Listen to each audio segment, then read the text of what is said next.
Sage and Stone Homestead. My name is Heather. Got a pile of bedding over here to get out of the barn as well.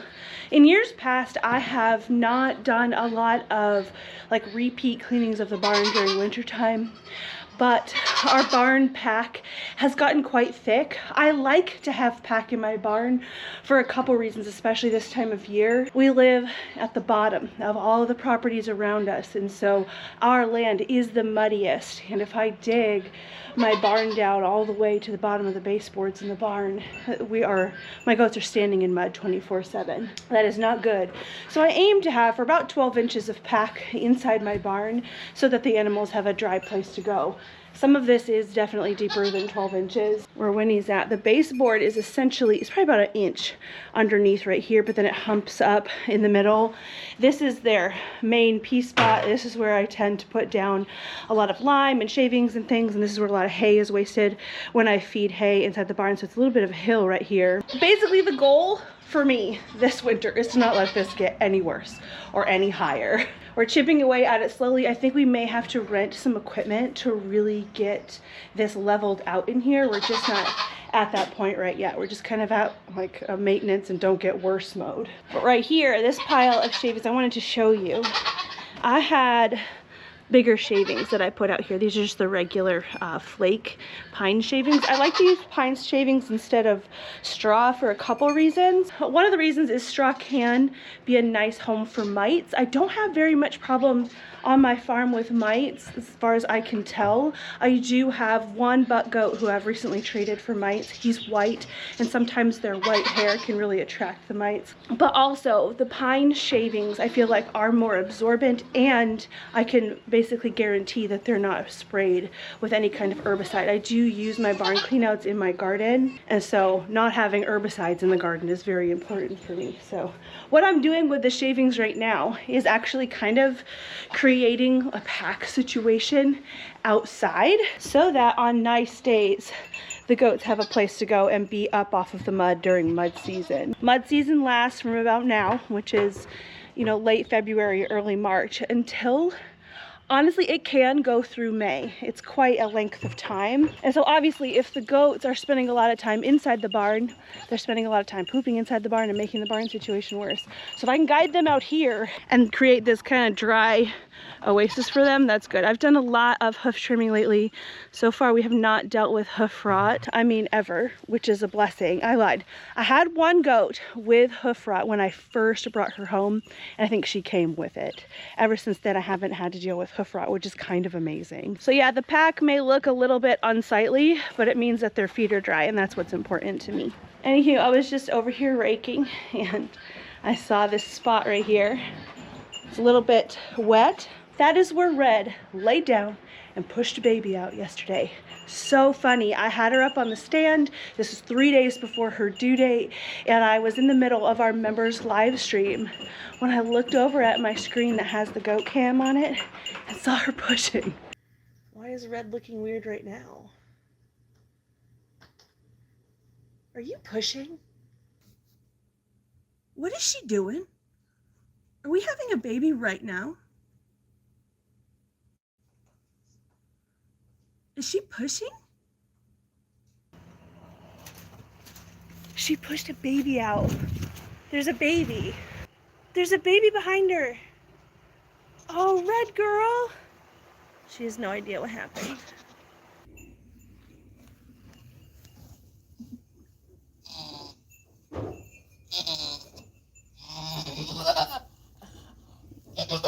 Not silent, but she did good.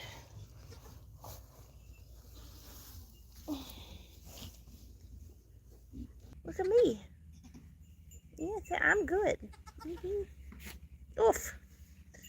Can we come in and see him, Red? They're over there under the heat lamp. Good morning, sweet babies.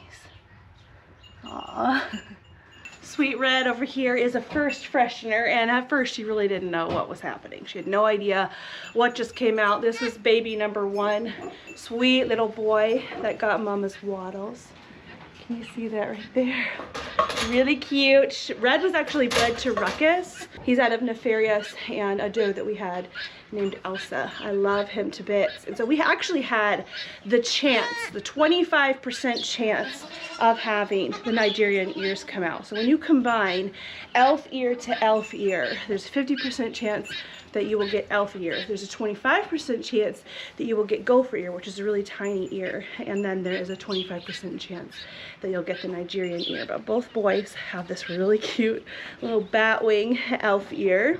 This little guy came first. Mama didn't know what hit her. Oh, sir. Really not necessary. No, not at all. Real cute little boy. And then once we moved her into the kidding stall, she very quickly pushed out this little guy. Guys, we got another one of this interesting color that I still don't really quite know the name of. He's a little bit lighter than Grady, but can you see he's got a light colored front, a darker colored back, and then some darker socks. Grady is a lot more of an intense version of this coloration, but we got it again, and it's from the same line. Red is out of my doe Shindy, who had the other two-tone Shimze or Kuklar buck.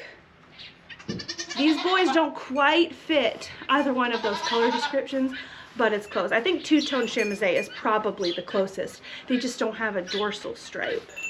He is really cute. He also has the elf ears, and both boys are doing great, and so is Red.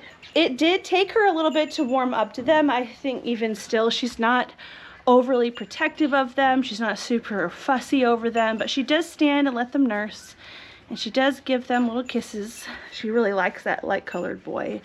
At least she likes him more than the other one, but she's still being a halfway decent mom, so we'll take it. It's really not unusual for a first freshener to not be the best mom on her first kitty, at least not in the first couple of days.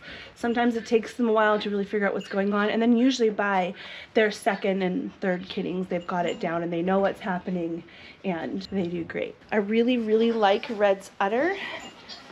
It's, you know, a little bit emptier now because boys have been drinking, but it's beautiful.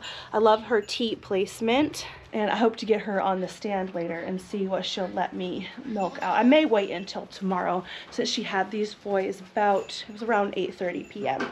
Anyway, Melee's trying to eat my jacket, so I guess I'll finish over here. Oh, there she is. I was looking for Elpis. Elpis is out in the field. Maybe we'll check on her. She is due basically right now. I thought she was going to go before Red. And really, I want to get this cleaned out and ready in case we would need to put Elpis in here for her kitty. How are you doing, Frenzy? She's healing slowly but surely. Still has a little bit of a bump back there. Hey, girls. You guys find a dry spot out here to hang out? It's got Mama, or Grandma Christine. It's actually Elpis's mom. And Elpis, how are you, girl? We've got our eyes on you in that big old udder.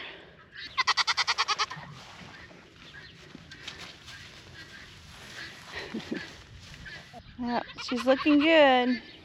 She probably has 3 boys in there. What do you guys think? Out of all the kids that we've had born, 3 of them are girls.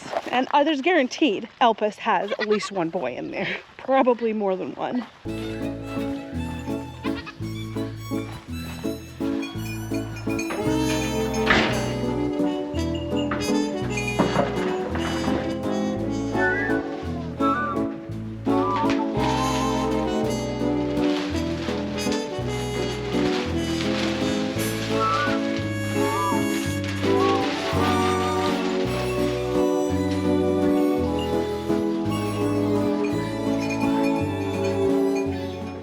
The main part of the barn is a little cramped when I have both kidding areas closed up, but thankfully it's just temporary. This side is ready for Elpis whenever she is.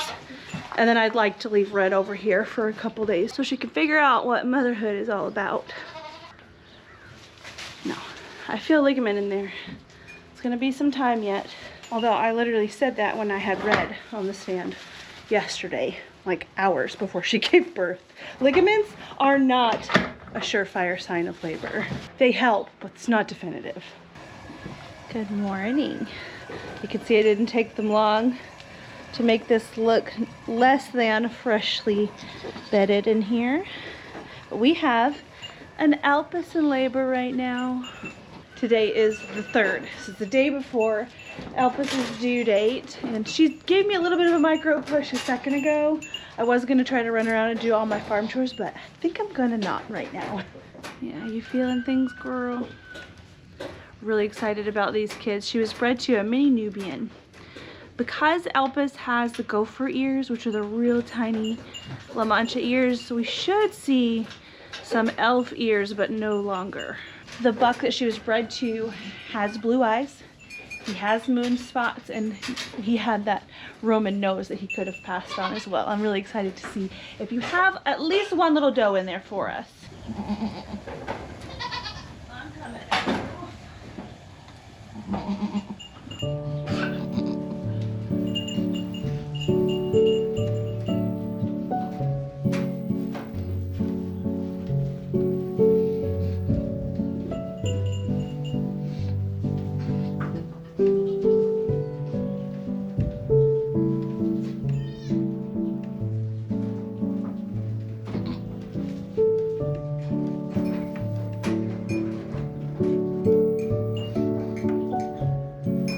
Labors past, I have had Alpus laboring in a smaller stall.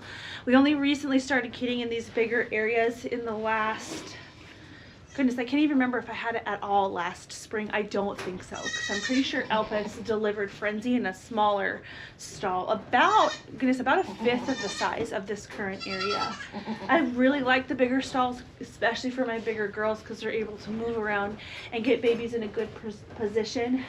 Alpus isn't necessarily known for babies being in a bad position, although I have had to go in and correct positioning before, but I haven't had to do that at all since putting in these bigger stalls, because they're able to move around and get baby into a good position. Look at her work.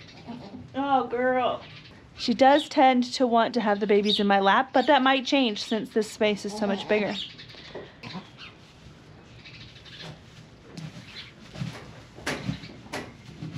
This is her 4th time having babies. At first she had triplets, and the last 2 times she's had twins. We did do ultrasounds with our goats to figure out how many babies they had on board, but Alpus was so recently bred when my friend Corey came to do ultrasounding that we could just see that she was bred, but they weren't developed enough to be able to count babies, so we don't really know. These kids are 75% standard size, so she could very well have 2 giant bucks in there. That's kind of what I'm mentally preparing for, but I would love at least 1 doe. And triplets would be fun. Do you have any idea how many you have in there? She said, no, I just want them out. That's all I know. Her udder has been pretty big for quite a while.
So we're at about a little over a half hour since she started doing pushes just like that.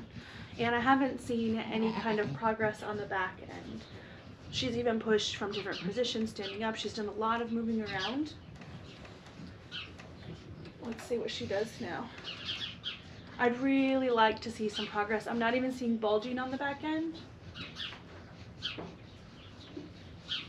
And so I may do a superficial check just to make sure what's going on. Sometimes you'll see them do this when they're not quite dilated yet, but they're still feeling pressure. And if that's the case, I'll deal with that. But I'm kind of thinking that we might have another butt first baby. So we'll see. This is exactly what she did when she had her butt first baby a couple years ago.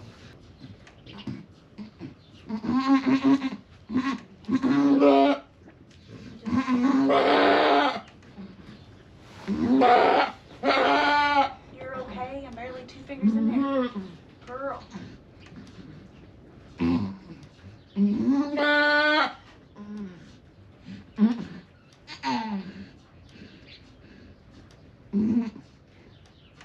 You have a rude child. Yep. Oh, what a rude child. I called it. This is a hawk. We got a rude baby. That's not very nice. You want some help? She needs it. Is that gloves? I've got some really long OB gloves. Maybe we can use those? Are you going to try to push it out? I don't think you can. No offense. I don't think that's happening. I usually have these little blue gloves. I don't have them packed presently. I thought I had them packed, but I don't. But I've got these longer OB gloves, and this should do. No, I think you have to lay down. That's gonna be better. I can try. We gotta lay down though.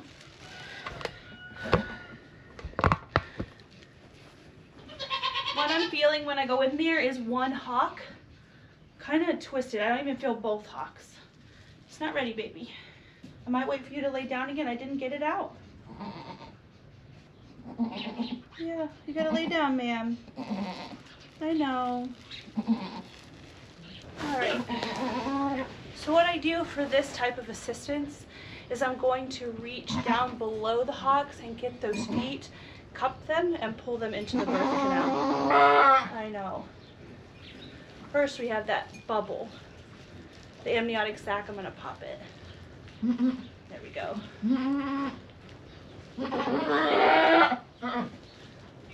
I know, Mama. Come on.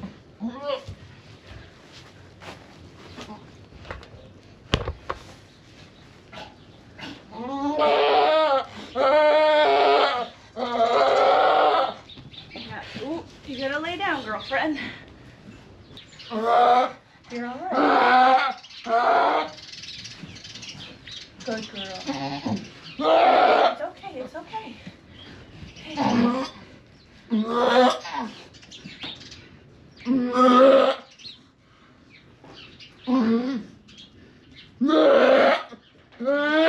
All right, you ready? Hey, we got it. Shh, you're good.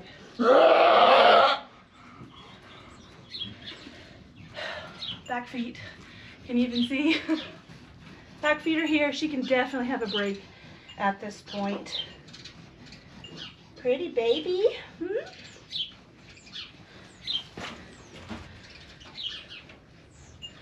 I'm sorry. You had another hawk. It's rude. Yeah.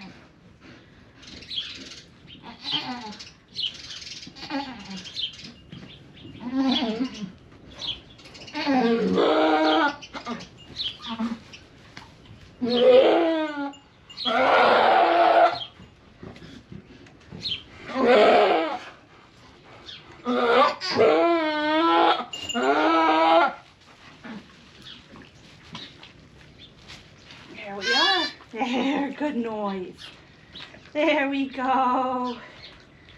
Atta girl. This baby said, what was that? It's a buck. Because of course it is. Oh, yeah. Baby buck. He's beautiful. You did it. He's little though. Oh man. Sorry, Uppy. Hang on.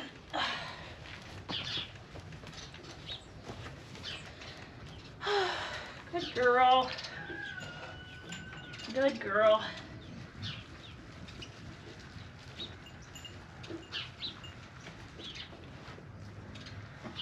All right.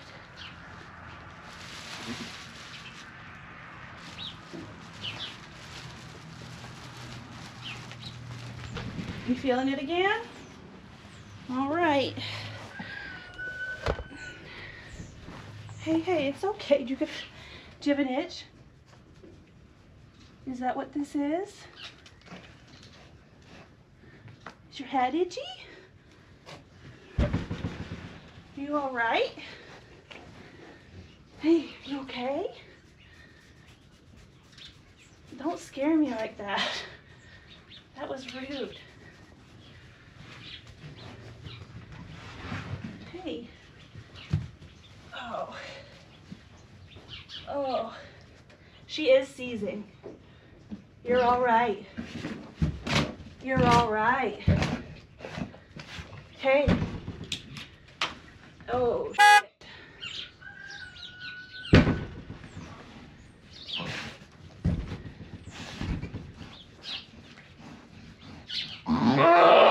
Hey.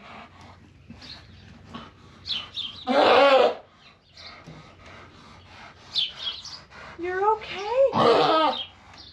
You're okay. We've done this before. Yeah.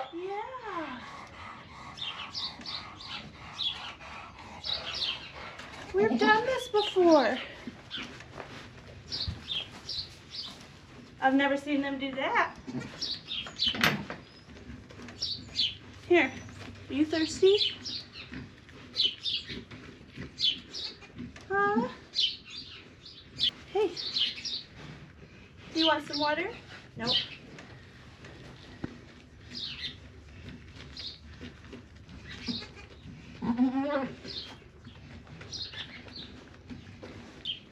There's nothing going on back here like a amount of blood or anything. I don't know what the heck that was. Besides drama, because Elvis, it's like a rule. Yeah, you're pushing.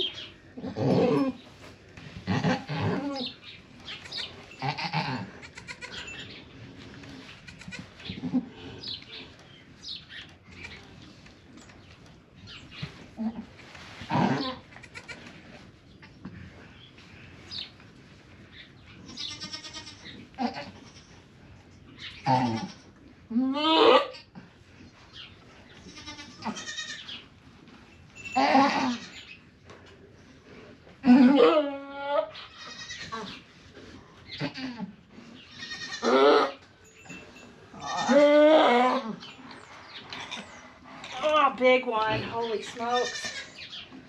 Hey, baby.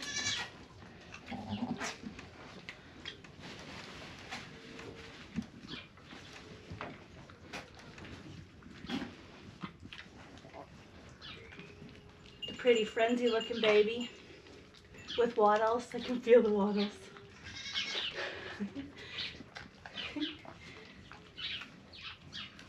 Oh. Giant doe! It's a frenzy look-alike except for elf ears. Oh, that's nice. Here, I'll put them both in front of you. Hold on. That's a big girl. Holy smokes. Okay, look, Mommy. Here's these. There's a third. Yeah, there's a third.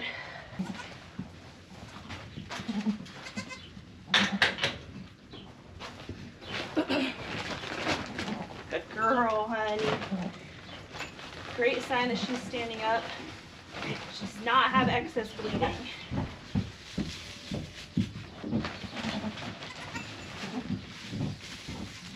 So one thing you worry about with rearrangements is causing a tear to the uterus or the cervix, but I don't think that happened.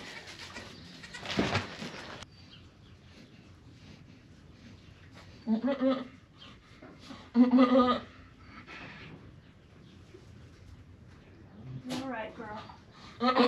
You're okay, right? Scared me.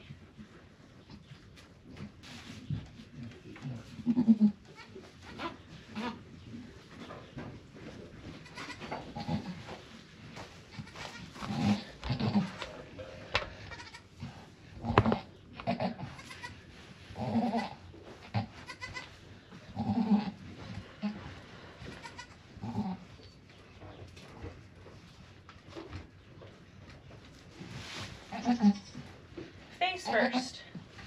That's okay. Yeah. I know. You're all right. Yeah. Both legs back. Wow, what a monster. Holy smokes.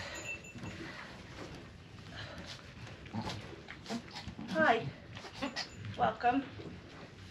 Welcome. Oh, another doe. Bless it. This one has blue eyes. No, you want this one too. The does are huge. Hey, baby. She's got your color. The girls have your color. They do. Now we go have a good cry and a nap. That's what I want to do. That's what I want, is a good cry and a nap. Hi. Hey, baby.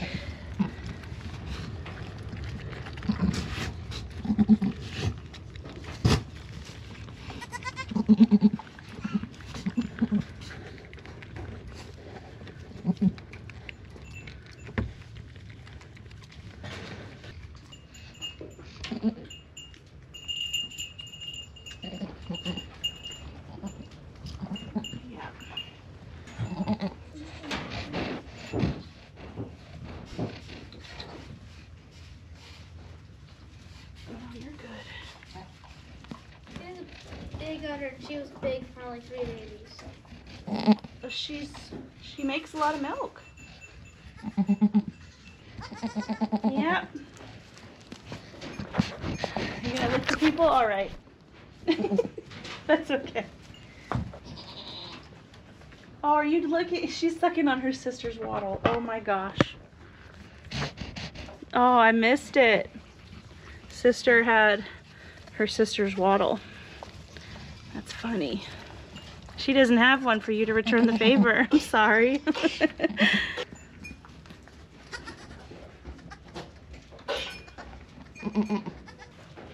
Hey, sweet thing.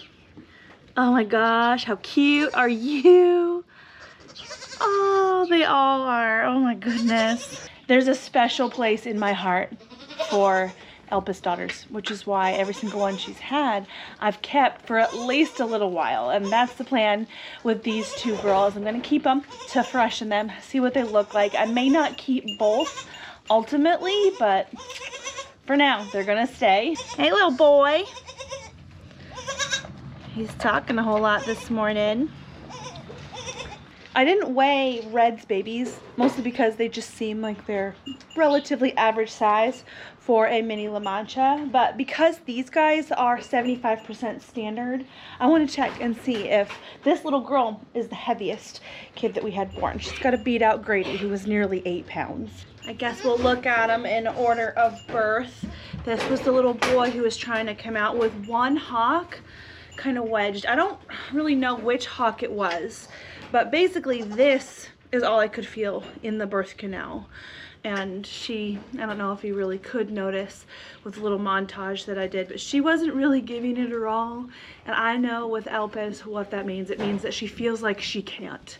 And likely she couldn't have. I know some goats can pass babies that are all folded up like this, but really that is a lot for a doe to pass. But we were able to get in there and get him out. And as far as Elpis's seizure after she kidded, I looked at the footage and I'm kind of wondering a couple things. I'm wondering if her collar was too tight and me kind of having to grab that collar to corral her in order to assist Boy out, if that just made her brain a little bit starved for oxygen and it caused a seizure. I am not entirely sure, but my mentor also reminded me that with Elpis being my goat that had the meningeal worm, she does have permanent nerve damage. I thought that the nerve damage was basically just isolated to her back end, because when she had the meningeal worm, that's the only part of her that really seemed to be affected, but who knows what nerves will be permanently damaged, and it could be affecting her, you know, for the rest of her life. In any case, Elpis seems fine this morning, like nothing happened, and so we just hope we never see anything like that again, because I really did not enjoy that. Anywho, cute boy did get his daddy's blue eyes. He did get one little moon spot right here in his armpit, and he has elf ears. Some elf ears are bigger than others. His are actually quite tiny, but they do have the cutest little point on them. He's a black and tan, and he's a beauty. Let's weigh him. He's not the biggest. 7.7 pounds with the sling, so a little less than 7.5 pounds. I know that girl she's got to weigh more than Grady did. Not a giant, but for being a triplet, that's pretty darn good sized. Yes, sir. Super cute and very silky. Okay, and this is the big one. This is baby number 2. She came out correct. I did end up pulling more than I normally do with my kids when I'm helping assist their birth, because I really wasn't sure what was going on with Elpis and I didn't want her to strain super hard. But she came out just fine, and she is absolutely gorgeous. Look at her ears. So you can see that they're a little bit longer than her brothers. They actually kind of flop down. These very well could stand up later on. Elpis is a standard La Mancha with the very common gopher ear. This little girl's daddy was a mini Nubian who has the airplane ears. So the size of the ear kind of depends on what 2 genes she was given by both of her parents. And I think that maybe she had gotten the Nubian ear, because this is quite big, but then, you know, the little gopher ear for the La Manchas really does shrink up the ear pretty well. But these are a little bit bigger. They're kind of like little bat wings, and they're really cool. They've got this outline of white. Just gorgeous. She's so cute. I know a lot of people think that La Manchas are not cute, and then you've put on these weird looking ears with the wattles, and she's probably ugly to some. She's so adorable to me. And she got Elpis's coloring.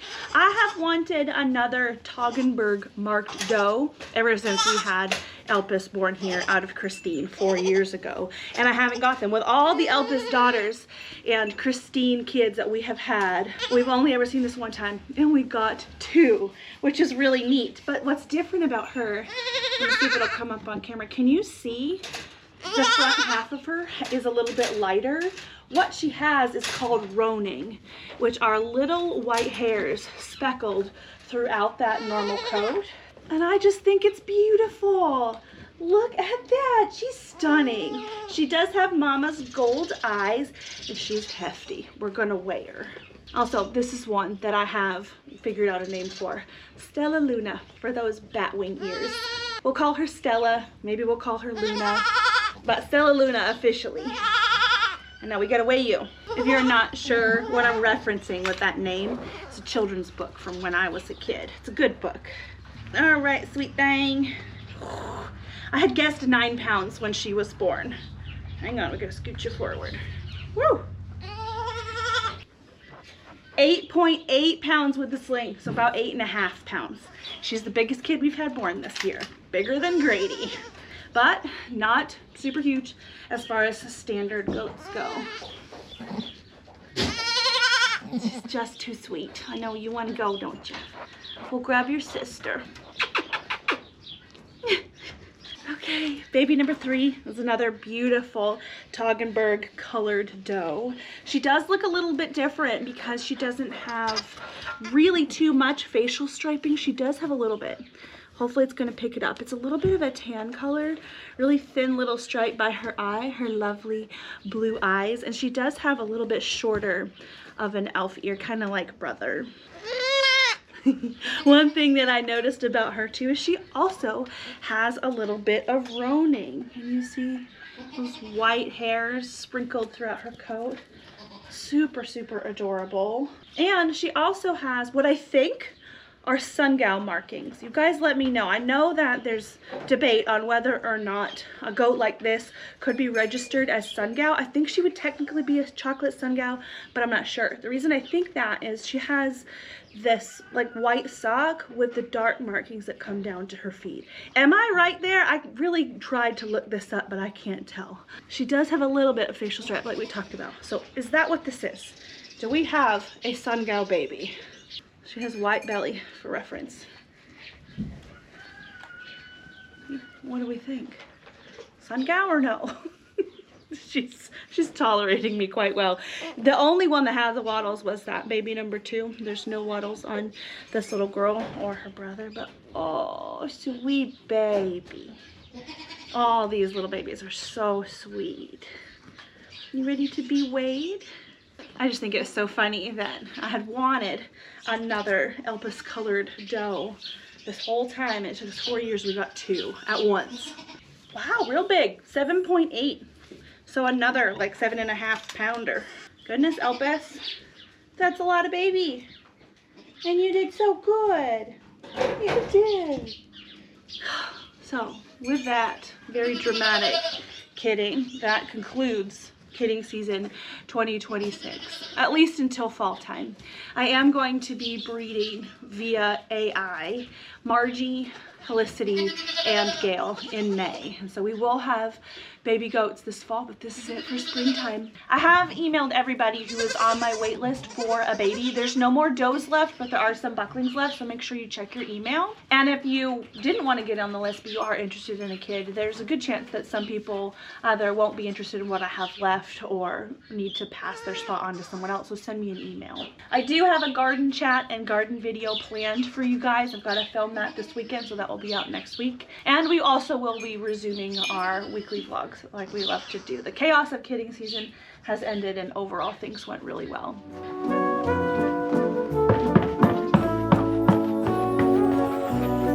Biscuit! Hey Biscuit, can I have my bucket? Oh, gracious. Hey. Hi! Hi, sir! What a crazy dude.